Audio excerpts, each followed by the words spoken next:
Hello, what's up mga kadoms? My name is Dominic aka Kari, ang inyong lakwatserang tomboy ng Davao. So ngayong araw po, samahan niyo ako dahil day 21 na po ng ating pasukan.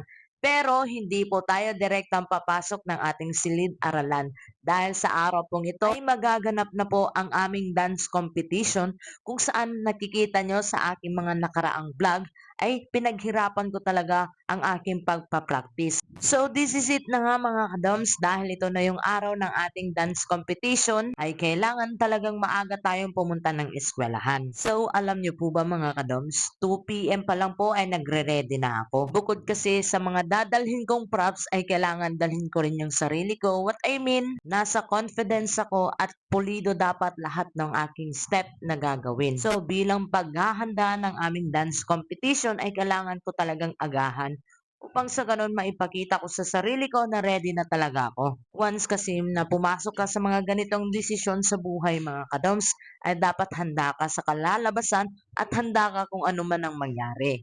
Matalo man o manalo, hindi mo dapat dibdibin yung mga bagay na hindi mo naabot. Ang importante ay naipakita mo sa mga tao ang buong talent mo. So, ito nga mga kadoms, pagdating ko sa eskwelahan namin, may mga ilang pang kaklase ko na hindi pa nakapaghanda sa kanilang mga props. Buti na lang ay medyo natagalan pa kami nagsimula dahil meron pang ibang mga estudyante gumagamit ng gym na aming gagamitin. So mga kadoms, dito na lang po muna tayo. Yun lang po muna. Maraming salamat po. Abangan nyo po ang aking part 2 at kung sino ang nanalo. Maraming salamat. Bye! Mwah!